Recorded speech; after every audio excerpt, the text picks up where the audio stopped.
지금은 사순절 네 번째 주입니다. 하나님 앞에 예배 준비하고 예배 올리면서 너무너무 죄송해요. 그러니까 주님께서 우리를 위해서 십자가를 지신 거 그게 죄송해야 되는데 제가 주중에 한 3주 전부터 일주일에 한 번씩 속상한 일이 좀 생기더라고요. 그게 이제 우리 교회와 관련된 일은 아니고 개인적인 일로 마음 쓰이게 되고 속상하고 그런 일들이 좀 발생하는데 그것 때문에 계속 그거 생각하고 마음이 좀 우울하고 이러다 보니까 주님께 너무 죄송한 거예요.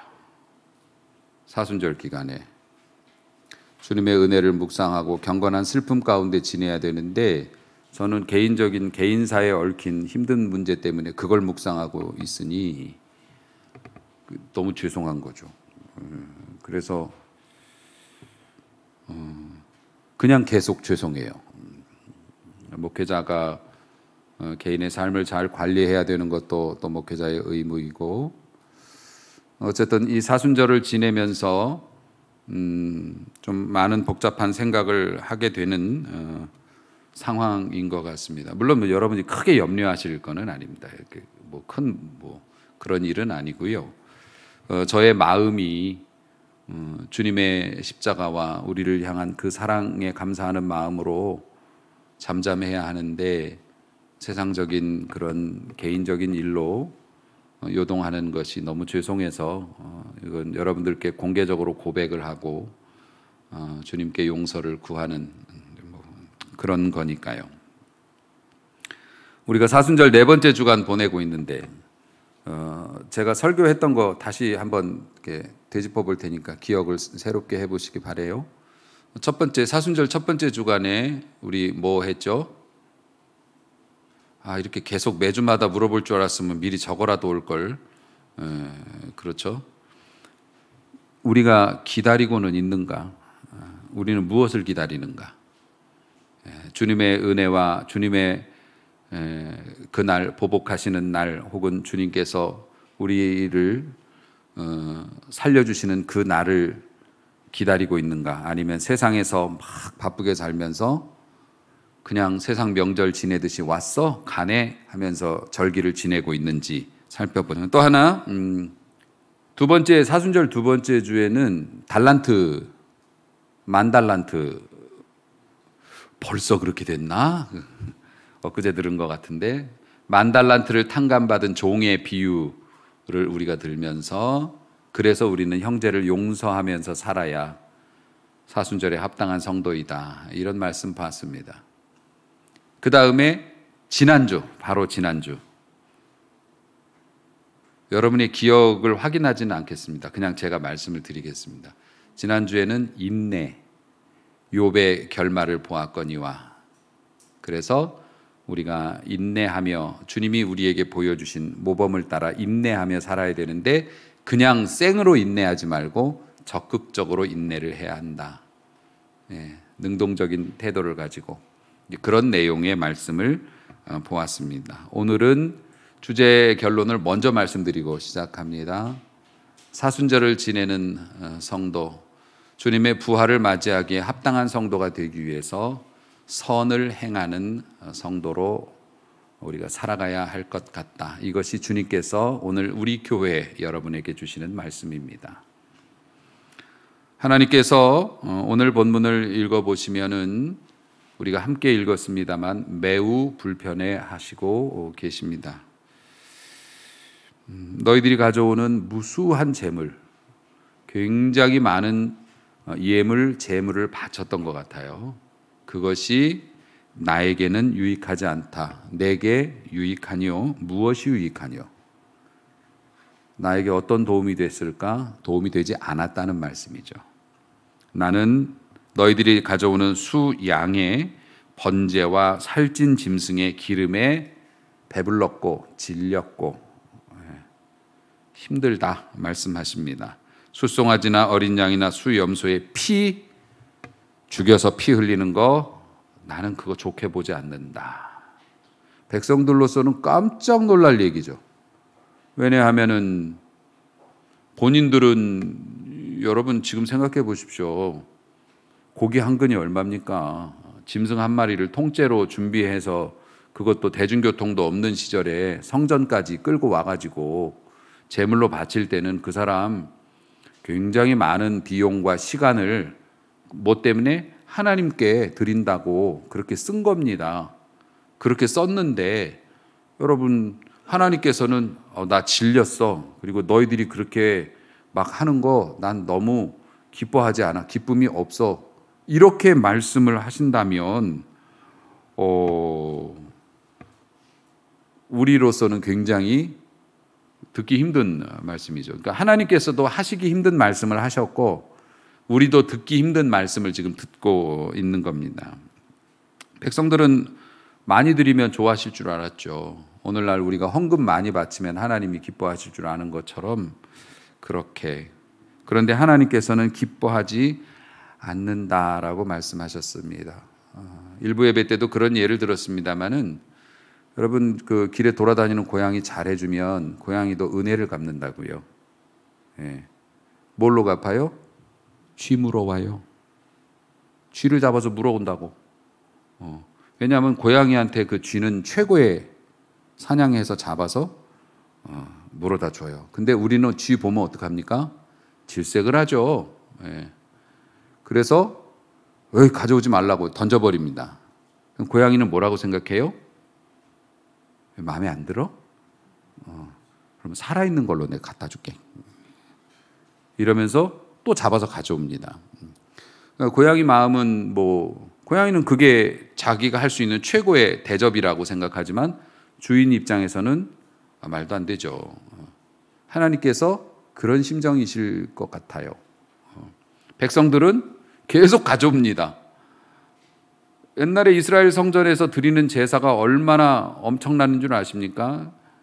이스라엘 그 성전의 규모가 상당히 컸고 또 규모가 큰 만큼 그 백성들이 한 국가에 아무리 적은 사람들이 몇백만 되는 거지 않습니까? 그 사람들이 하나님만 섬기고 교회가 하나였다고요. 그 당시에 몇백만 명의 백성들이 오늘날로 말하면 그냥 다 기독교인이었고 국교였으니까 기독교가 국교였는데 본 성전은 하나밖에 없어요. 그러면 그 성전에 얼마나 많은 사람들이 왔다 갔다 하겠어요. 아무리 교대로 왔다 갔다 해도. 그리고 성전에 올 때는 절대 빈손으로 나오면 안 된다고 하나님께서 공수로 빈손으로 내게 보이지 말라 하셔서 뭐라도 들고 와야 됩니다. 형편에 따라서 소를 데려오는 사람도 있고 그러니까 짐승은 또 산채로 데려옵니다. 네. 산채로 가져와서 제사장들이 보는 앞에서 도사를 하고 그거를 이제 해체를 해가지고서 일부는 하나님의 제단에 불태워서 바치고 또 일부는 본인들에게 돌려주고 일부는 제사장들이 또 자신들의 몫으로 성전 유지하는 걸로 가져가고 이런 식의 그러니까는 이거 도살장이나 방불 하죠. 그리고 백성들이 줄을 서서 데려오면 짐승들 우는 소리, 잡아 죽이는 소리, 이거 막 불태우는 그 냄새, 성전이 막 아수라장일 겁니다. 그럼에도 불구하고 그 땡볕에서 백성들이 쫙 줄을 서서 기다렸을 거 아니에요. 네. 기다리면서 무슨 생각하겠어요? 나 하나님께 이렇게 헌신한다라고 생각하는데 하나님께서는 나 너무 힘들어 라고 말씀을 하셨다는 겁니다. 네. 그러니까 그런 거를 하지 말라고 견디지 못하겠다고 막 나 못 참겠다고 하나님께서 말씀을 하시는 겁니다. 그 백성들 입장에서는 납득이 안 가죠. 왜 이거 싫어요? 왜 우리 이렇게 내 형편에 보다 훨씬 더 지나치게 하나님 앞에 드린 건데 왜 이걸 안 받으신다고 그러시나요?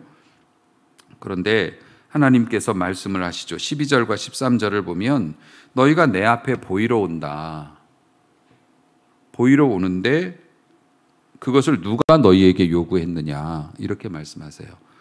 누가 너희에게 요구했느냐 그 얘기는 뭐예요? 누가 이렇게 하라고 그랬어? 그 얘기는 뭐냐고요? 나는 그렇게 하라고 한 적 없다. 하나님께서 그렇게 말씀하시는 거예요. 누가 너희더러 그렇게 내 앞에 얼굴을 보이러 오느냐 보이러 오는 거. 그러니까 보이러 오는 것의 의미는 뭐냐면 출석 체크한다는 뜻이에요. 하나님을 만나고 교제하기 위해서 오는 게 아니라 왔다 갔어요. 예, 일수 도장 찍듯이. 요즘 분들은 일수 모르겠죠. 우리 어르신들은 다 아시겠지만. 예. 그 아줌마가 수첩 이렇게 가져와갖고 돈 받아가지고 도장 찍어줍니다. 그게 일수예요. 매일 와가지고서 조금씩 받아갑니다. 그런 것처럼 하나님, 나 저 재물 가지고 왔어요. 도장꽁. 그 하나님께서는 그것을 보이러 온다, 체크하러 온다라고 말씀하셔요. 나는 그런 거 요구한 적 없다. 나는 너희들 그렇게 만나자고 한 적 없다라고 말씀하세요. 그것이 나에게 너무 무거운 짐이 된다. 능력의 하나님, 전능하신 여호와께서 그것이 나에게 너무 무거운 짐이고 지기가 너무 힘들다 말씀하세요. 하나님께서 힘들어 하시는 것도 있네. 왜 그럴까요? 사랑 때문에. 아무리 세상에서 대단하신 분이라도 아버지면 자식이 못난 행동하면 보기 힘들죠. 딱 그 얘기입니다. 하나님께서 너희들이 그런 것들을, 또 너희들이 어긋나게 나가는 것들, 그러면서도 자기가 뭘 잘못하는지 모르는 행동들, 이거 보는 게 내가 너무 힘들다 말씀하세요. 근데 왜 하나님께서는 그런 백성들에 대해서 그런 아픈 마음을 가지고 계실까? 10절부터 그 내용이 나옵니다. 10절에 보면 소돔의 관원들아 여호와의 말씀을 들을지어다. 고모라의 백성아 하나님의 법에 귀를 기울일지어다. 소돔, 고모라, 이건 뭡니까? 죄악의 상징입니다. 창세기 13장 13절, 소돔 사람들은 악하여 여호와 앞에 큰 죄인이었더라. 그러니까 이 소돔 사람들이 죄인의 대명사인데 하나님께서 그렇게 말씀하시는 거예요. 소돔의 관원들, 다시 말해서 목사들아, 교인들아, 너희들이 죄 가운데 있다 말씀하고 계시는 겁니다. 그럼 왜 백성들에게 하나님은 그런 평가를 내리실까요? 이유는 딱 한 가지죠. 죄인데 그 죄가 뭐냐면은 하나님의 말씀을 듣고 말씀대로 행하지 않은 것이 죄예요. 원래 죄라는 것이 관역을 빗나갔다라는 뜻이 있지 않습니까? 하나님의 말씀을 듣고 말씀대로 행하지 않은 것들. 여러분, 이스라엘 백성들은, 오늘 우리도 이제 그런 게 있는데요. 하나님의 뜻을 따르는 것이 더 중요한데 우리는 하나님의 뜻은 대충 따르고 일단은 좋은 거를 많이 갖다 주면 하나님이 기뻐하실 거라고 생각하는 경향이 있습니다. 예. 설교 시간엔 저만 얘기할게요. 예. 그런 경향이 있습니다. 그러니까 옛날에 그런 분들이 있었습니다. 밖에 나가서는 되게 도덕적이지 않은 그런 직업을 갖거나 막 그러면서도 하나님 앞에 내가 교회 11조 제일 많이 해, 혹은 내가 교회를 이렇게 지으면 하나님과 이렇게 퉁친다고 그렇게 얘기하면서 괜찮아, 이거 가지고 헌금 많이 하면 돼. 하나님께서는 진짜 어이없어 하시죠. 예. 그러니까 그런 삶을 살았다는 겁니다. 하나님의 뜻과는 다르게 살면서 재물이나 하나님 앞에서 출석도장 찍는 걸로 하나님과 계산 끝났다고 생각하는 것을 죄라고 보셨다는 겁니다. 심지어 성회로 모이면서 악을 행했다 그래요. 성회로 모인다는 건 주일날 여러분들이 교회에 왔다는 것이고요. 근데 교회에 와가지고서 악한 행동을 한답니다. 물론 이스라엘 백성들이 여호와의 성전에 모여서 안식일 같은 때 성전에 모여서 제사 드리면서 악한 행동을 얼마나 했겠습니까? 우상 섬기는 애들처럼 그런 난잡한 행동을 JMS처럼 했겠습니까? 그렇지는 않았겠죠. 예. 그렇지는 않았는데 하나님께서는 이스라엘 백성들이 성전에 와서 하는 행동을 보면서 성회로 모여서 악을 행한다. 이거는 안 봐도 뻔해. 오늘날 교회에도 그런 모습이 있으니까. 재물 가져와가지고, 재물로 끌고 와가지고 줄 서면서 그거 왜 새치기 합니까? 이런 거 뻔하죠. 기도원에서도 새치기 하는데 내가 봤는데, 신발 조심하라고 하는데, 또 봉사하는 사람들 안 봐도 뻔해요. 힘들잖아요. 수많은 양들, 제사장들이 양이나 뭐 동물들을 칼로 찔러 잡으면서 내가 이거 하려고 이 제사장 됐나, 이 죽어라. 그러면 뭐예요? 하나님 앞에서 여러분들이 교회의 많은 일들의 봉사의 역할을 감당하면서 불평하거나 원망하거나 다른 사람에 대해서 시기하거나 질투하거나 노여운 감정을 갖거나, 이게 뭡니까? 성회로 모여서 악을 행한다고. 아니 목사님, 그럼 뭐 성질도 못 냅니까? 힘든데. 아니, 성질을 내실 수는 있죠. 성질을 내거나 질투가 나거나 시기가 막 생겨가지고 못 참겠으면 어떡하라고요? 성질 내세요. 근데 어디다 내라고요? 기도하시면서 내라고. 하나님 미워 죽겠어요. 저 못된 행동이잖아요. 하나님 저렇게 하는 거는 나쁜 행동이잖아요. 그러면서 뒤에다 하나님만 붙이라고요, 혼자. 그럼 그게 기도가 되는 거고, 사람 앞에서 그렇게 얘기하면 원망의 죄를 범하는 거고. 속상한 것도 없으면 우리가 무슨 정신이 이상한 사람이죠. 우리도 사리 판단 다 할 줄 알고 손해와 이익을 정확히 구분할 줄 아는 그런 사람들이죠. 왜 속상한 게 없어요? 눈에 걸리는 게 왜 없어요? 하지만 그것을 가지고 분쟁하고 다투고 다른 사람에게, 그 사람에게 부정적인 이미지를 심어주기 위해서 일부러 말을 물어나르고 이러는 것들을 하나님께서 보시면서 네가 가져오는 헌금이나 봉사나 이런 거, 그게 역한 냄새로 나한테 막 올라온다. 너 왜 말을 그렇게 하고 나쁜 마음을 가지고 성도를 그렇게 하면서 그렇게 봉사는 또 열심히 하니? 응? 그렇게 뭐 말로 사람을 해치면서 어쩌면 그렇게 맨 앞줄에 서가지고 그렇게 하니? 그러니까 그런 것들을 보기에 너무 힘들다고 하나님이 말씀하신 겁니다. 그러니까 이스라엘 백성들이 예배를 드리는 것이나, 그러니까 제사죠. 당시엔 제사를 드리는 것이나 이런 모든 것들을 아유 귀찮아. 왜 이런 거를 꼭 해야 되나? 야, 저 짐승 중에 제일 싼 거 하나 골라봐. 저거 눈 하나 먼 거 저거 저 반값이라며. 저거 가져가자. 그럼 하나님께서는 보실 때 안 가져오는 게 나을 것 같은데 그걸 또 기어이 끌고 와요. 끌고 와서 제일 보란 듯이. 그렇게 그런 것들이 일상화되어 있고, 심지어는 목회자들조차도 그게 잘못됐다고 말하지 않아요. 오히려 목회자들은 뭘 했나요? 당시에는 야, 너 양 어디서 가져왔어? 저희 집에서 좋은 걸로 가져왔는데요. 틀렸어. 성전에는 그렇게 사제 양을 받을 수 없어. 성전에서 파는 거 있어. 이걸 사가지고 여기서 파는 거, 그리고 성전에서 바꿔주는 돈, 요것만 우리는 받아. 보니까 양이 막 서 있지도 못해. 빌빌거려. 근데 값은 2배야. 그래도 성전에서 파는 걸로 해야 우리는 받을 수 있어. 그리고 그 양 팔아가지고서 제사장들이 돈 챙겨요. 그래서 예수님께서도 당시 헤롯이 지은 성전이지만 그 성전에 가서 판을 엎었던 이유가 뭡니까? 니네 돈 안 받아. 성전 세겔로 받아. 성전에 와서 성전 마당에서 파는 돈으로, 그 돈으로 바꿔. 수수료는 100%야. 2배 값이야. 그걸로 장사해 먹었어요. 예수님께서 하나님이 인간의 몸을 입으시고 분노하실 만도 하죠. 세상에. 아니, 하나님 앞에 기도하는 곳을 강도들의 소굴로 만들다니, 이 나쁜 놈들아. 그러면서 그냥 엎어버리신 거죠. 그러니까 하나님의 마음이 그렇게 힘드셨어요. 왜? 우리 같은 것들 안 해도 되고 안 받아도 되지만 하나님은 우리를 너무 사랑하시니까, 자식이니까. 자식이 그렇게 썩어져가고 못나게 악하게 행동하는 거 견딜 수가 없으니까, 그 사랑 때문에 하나님께서 오늘도 그렇게 말씀하시는 겁니다. 여러분, 예배가 죄가 되기도 한다는 거예요.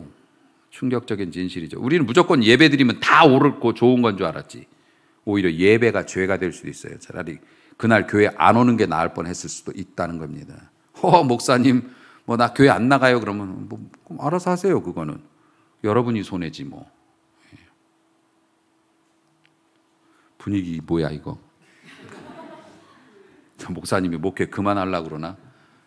저는 하나님의 뜻을 그대로 전하는 게 제가 존재하는 이유예요. 먹고 살려고 존재하는 게 아니에요.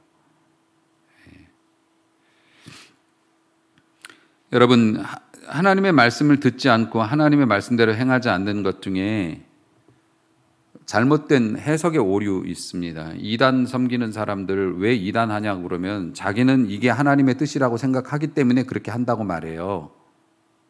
이단들은 엄청 진지해요, 그 사람들. 물론 뭐 이단도 급이 있습니다. 물론 같은 똥이지만 이게 똥이라고 같은 똥은 아니에요. 이게 급이 있어요. 그러니까 뭐 요즘에 뭐 언론에 나오는 그런 것들 진짜 그건 상종 입에 담을 수도 없는 진짜 쓰레기 중에 쓰레기고, 그 중에서도 말씀 해석을 이상하게 좀 다르게 해갖고 원론적인 해석과 다르게 해서 이단 판정을 받는 사람들이 있어요. 그 사람들 우리보다 말씀 공부 훨씬 더 많이 하고 기도도 많이 합니다. 그런데도 이단이에요. 왜 이단 됐냐 그러면 자기들은 그게 소신이에요. 하나님의 말씀은 이렇게 해석되는 게 맞다라고 소신을 굽히지 않아요. 근데 이런 게 있습니다. 저희 집에 강아지가 이제 한 마리는 보냈고 한 마리 이제 남았어요. 한 마리 남아 있는데 이 녀석이 똥오줌을 분명히 가린다고요. 확실해요. 여태까지 키웠던 집에서 키웠던 개들은 그런 게 없었어요. 저희가 너무 자유롭게 키웠는지 몰라도. 근데 얘는 똥오줌을 확실히 가려요. 어떻게 가리냐면은 오줌은 패드에, 똥은 방바닥에. 정확해. 한 번도 틀린 적이 없어. 오줌은 정확히 패드에다 싸는데 똥은 그냥 방바닥에 싸요. 그러니까 여러분은 제가 똥오줌 개가 가린다고 그러면 무슨 생각하셨을까요? 네. 정상적인 패드에다가 뭐 하든지 정한 위치에다가 딱딱 구분한다고 하지만 걔는 자기는 딱 가려. 그렇게 사람의 말이 생각하기에 따라 다른 거예요. 하나님의 말씀을 그런 식으로 해석합니다. 그래서 잘못된 것임에도 불구하고 이스라엘 백성들은 자기 편한 대로 해석을 해서 하나님은 이렇게 하면 좋아하실 거야. 하나님은 이렇게 하면 돼. 신앙생활은 이렇게 하는 거야. 자기가 자기들 나름대로의 선을 그어 놓습니다.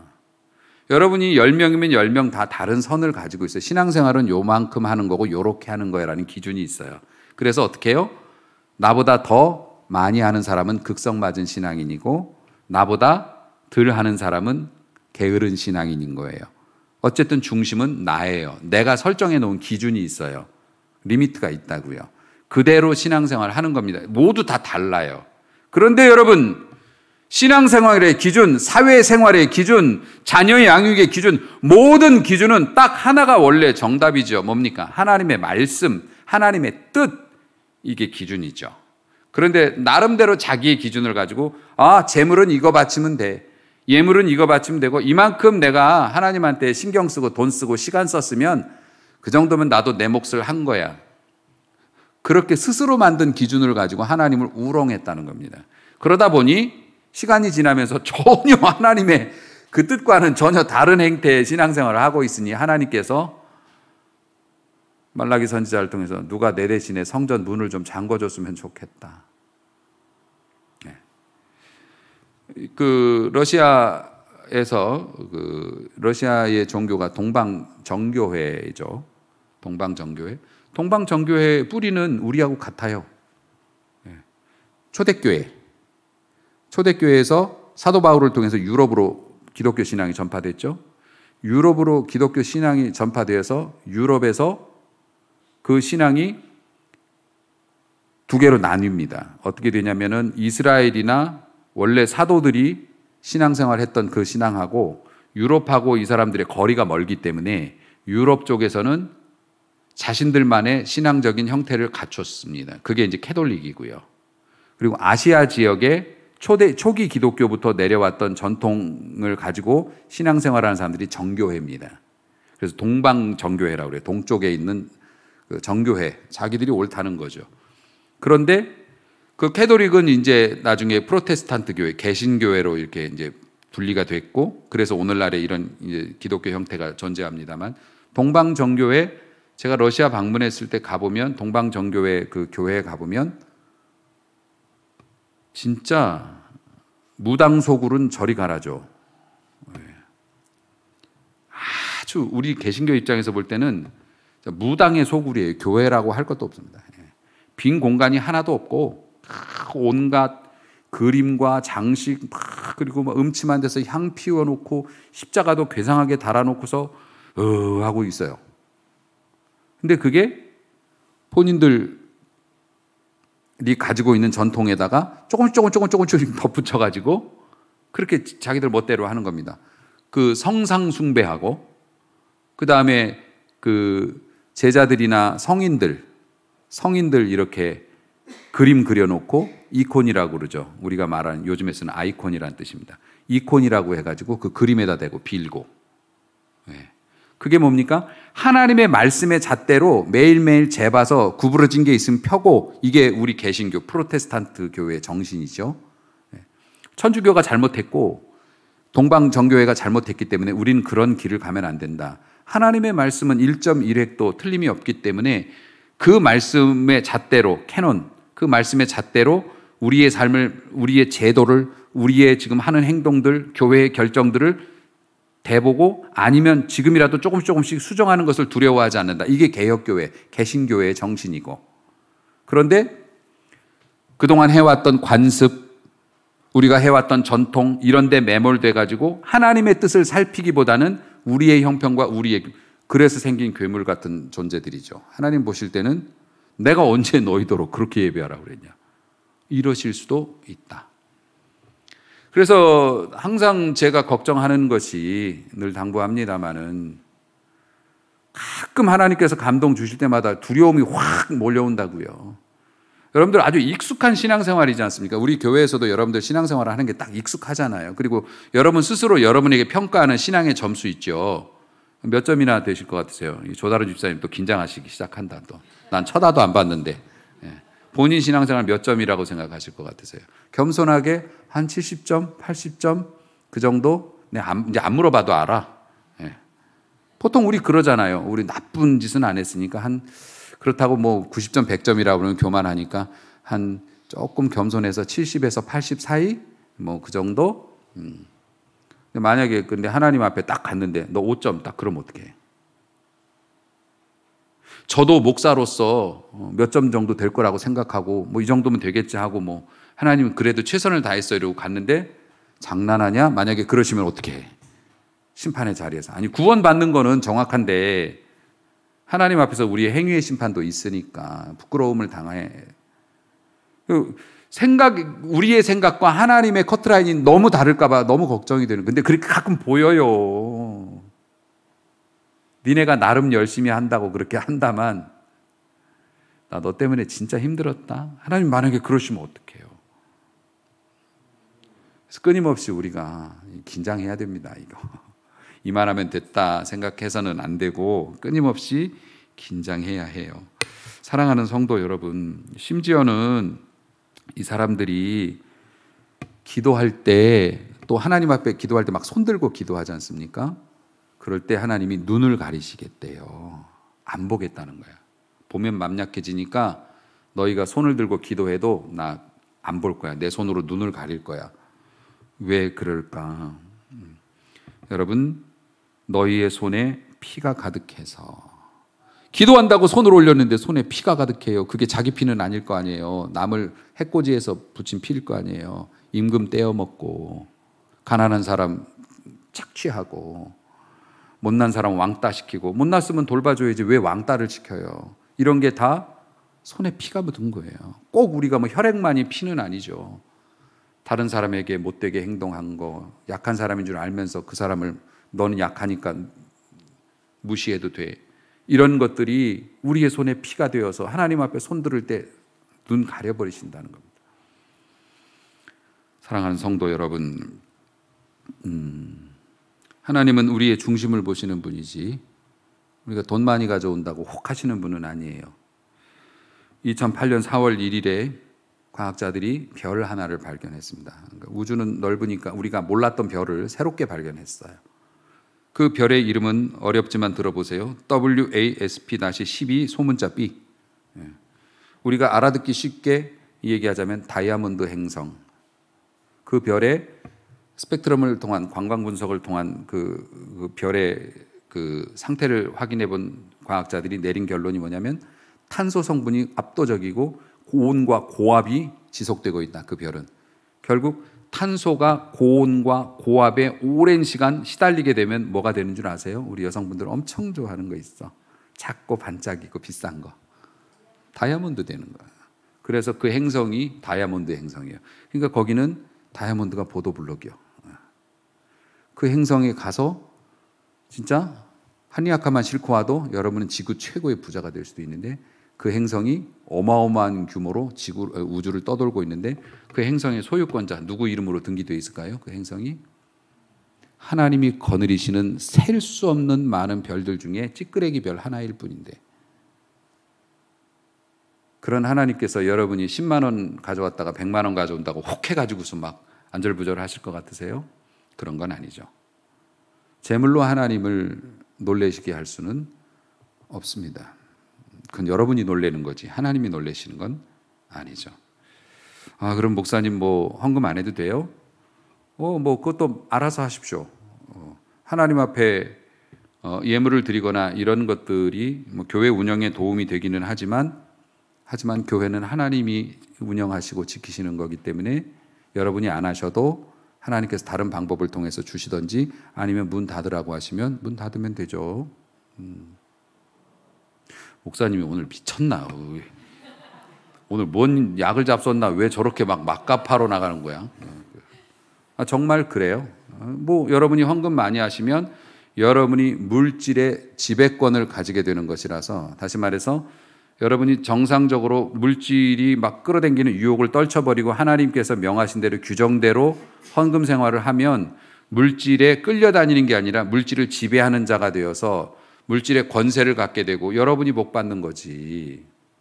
저는 여러분이 엄청나게 많은 헌금을 해도 저의 월급은 변하지 않아요. 저는 월 사례비를 받고 목회를 하기 때문에 사실 그거는 저하고 큰 상관은 없습니다. 나중에 보면 뭐 조금 사례비가 오를 수는 있겠지만 우리 장로님들은 잘 안 올려주시죠. 그래서 여러분, 하나님 앞에 뭔가 이게 큰 걸로 이렇게 하나님 앞에서 막 하나님의 입장을 바꾸려고 하는 생각하지 마십시오. 하나님은 여러분이 생각하시는 것보다 굉장히 부자이시고 그렇습니다. 그러면서 하나님께서 원하시는 것이 있으세요. 하나님께서 오늘 우리에게 명령하시고 이 시간 여러분에게 명령하시는 겁니다. 이 명령이 하나님의 음성으로 또 여러분의 영혼에 크게 들려질 수 있길 주의 이름으로 축복합니다. 자, 이 명령 제가 읽어드릴게요. 너희는 스스로 씻으며 스스로 깨끗하게 하여 내 목전에서 너희 악한 행실을 버리며, 이렇게 되어 있어요. 스스로 씻어라. 그 얘기는 이제 회개하라는 뜻입니다. 회개는 너희들이 해야 되는 거다. 너희들이 잘못했다고 말해라. 너희들이 그렇게 안일하게 신앙생활을 했거나 아니면은 형제들에게 피해를 주면서도 이게 당연한 사회생활이라고 생각했던 것들 마음 뜯어 고치라. 마음을 바꿔라. 잘못했다고 얘기해라. 스스로 회개하라. 스스로 깨끗하게 하는데 방법이 뭐냐면 내 목전에서 하나님 눈앞에서, 심지어 하나님은 어디에 계시고 모든 것을 보고 계시는데 내 목전에서 악을 행하는 걸 멈추라고. 악을 행하는 걸 멈추고 그 다음에 회개라는 게 뭡니까? 잘못했다고 인정하는 것뿐만 아니라 실제적인 삶의 실천이 있어야 회개죠.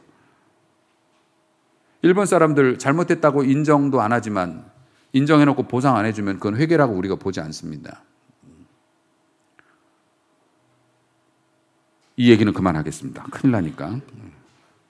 악한 행동을 그치고 돌이키고 그 다음에 하나님께서 진짜 예물로 받으시고 싶어하는 목록들이 쫙 나옵니다. 너네들이 이거 가져오면 내가 받아. 내가 안절부절할 거야. 좋아서. 기쁨을 이기지 못할 거야. 즐거워할 거야. 그게 뭡니까? 17절 선행을 배워라. 선행을 배워라. 선행을 배운다고, 선행 뭐예요, 여러분? 선행이 어떤 건가요? 선행 어떤 겁니까? 선행이라고 말하면 여러분이 뭐라고 지금 대답하실 수 있겠어요? 착한 일. 뭐 가난한 사람 도와주는 거, 고아원에 기부하는 거, 어려운 사람들 뭐 부축해 주는 거. 요걸 선행이라고 하죠. 착한 행동. 예, 문자 그대로. 근데 여러분, 선행이라는 게 가난한 사람 도와주는 것만이라고 보통은 생각해요. 그런데 성경에는 훨씬 더 많은 선행이 존재하고 있음을 알려주고 계세요. 보세요. 선행을 배워. 어떤 게 선행인지를 너희가 먼저 깨달으려고 하고 그 다음에 정의를 구하며. 정의롭게 살기를 소원하라는 거예요. 정의는 나도 좋고 상대방도 좋은 거예요. 내 입장, 내가 좀 손해를 보고 상대방이 같이 공평하게 사는 겁니다. 이게 정의예요. 힘들면 힘드니까 종업원 월급만 줄이는 게 아니라 사장님도 같이 고통을 분담해서 종업원과 사장님이 같이 사는 게 정의예요. 힘드니까 나는 그대로 가져가고 니네만 줄여. 그럼 정의롭지 않아요. 그런 분의 예물이나 그런 분의 봉사는 의미 없는 거예요. 마당만 밟는 거라고. 의미 없다고. 하나님께 진짜 얼굴만 보이고 가는 거라고. 얘들아, 부모님이 얼굴 한번 보자. 그 얘기는 뭐예요? 찾아와가지고 엄마, 아버지 얼굴 보자며. 얼굴 봤죠? 나 가요? 그러면 더 열받아. 정말 얼굴만 보여주고 가네. 저놈이 나한테 무슨 억하심정이 있나? 마당만 밟는 게 그런 거예요. 오히려 왔다 가는 게 더 속상한 거예요. 얼굴 보자는 게 뭡니까? 얼굴을 보자는 건 만나서 이야기도 하고 밥도 같이 먹고 어떻게 지내는지, 그리고 건강 상태도 보고 싶고, 부모님이 자식들 확인하고 싶은 거잖아요. 그리고 같이 있으면 좋으니까. 부모님들은 다 모아놓으려고 그러죠, 자식들을. 한 공간에 한 시간에 모아놓으려고 그래. 그냥 그렇게 앉아있으면 좋으니까. 앉아만 있어도. 그러니까 하나님 앞에서 마당만 밟는다는 거는 저 얼굴 봤죠? 갑니다. 보이러 오는 거. 그거는 좋은 게 아니에요. 그러니까 여러분, 하나님 앞에서 정의를 구하고 학대받는 자를 도와주고 불이익을 당한 사람들의 입장을 위해서 내가 목소리를 내가 좀 손해가 나더라도, 불편한 감정이 있더라도, 여러분이 뭐 노동운동하고 나가서 머리띠 메고 가스통 뭐 그러라는 게 아니고, 우리 주변에 학대받는 사람이 많아요. 심지어는 내가 학대를 할 수도 있고, 정서적으로, 언어적으로 학대받는 것도 있을 수 있고, 학대받는 자를 도우라고 한다면 가령 남편이 아이들한테 너무 막말을 해요. 근데 그게 집안의 전통이야. 그런데 내가 은혜를 받았어요. 그러면 그렇게 하지 않았으면 좋겠어요 라고 용기를 내어서 힘들어도 이야기를 하고 단호하게 마찰을 각오하더라도 저 사람하고 사람이라고 하지, 인간이라고 하죠. 인간은 참 좋은 말인데 그렇게 쓰면 좀 이상하게 들리는데, 저 인간하고 내가 또 말다툼하고 변하지 않아. 아니요. 변할 수 있어요. 하나님이 하시면 돼요. 여러분이 믿음으로 한 거면 결과가 나옵니다. 안 되더라도 주변에 어려움 당한 사람들을 위해서 제가 한번 알아볼게요. 여러분, 고아를 위하여 신원한다. 한을 풀어준다는 뜻이에요. 원래 신원한다는 게 가난한 사람들이 와가지고서 너무 억울한 일을 당했어요. 그래서 임금님한테 와서 막 하소연을 하면 임금님이 듣고 그걸 풀어줘. 민원을 해결해줘. 이게 신원이에요. 고아와 과부는 동급입니다. 그래서 이 사람들의 특징 중에 가장 큰 특징이 뭐냐면 의지할 데가 없다는 겁니다. 고아는 부모님이 없으니까 의지할 데가 없고, 과부는 남편이 없고 사회생활을 당시에는 못했기 때문에, 하면 안 됐기 때문에, 자식이 어리고 남편 없으면 진짜 이거는 친정에서 안 도와주면 빌어먹어야 돼요.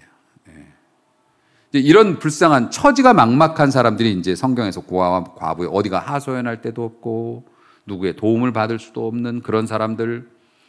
여러분은 지금 우리 동네는 좋은 동네니까 그런 사람들 드물지만, 그러나 꼭 경제적으로 어려워서만이 아니라 고통 속에서 살아가는 사람들 많이 있습니다.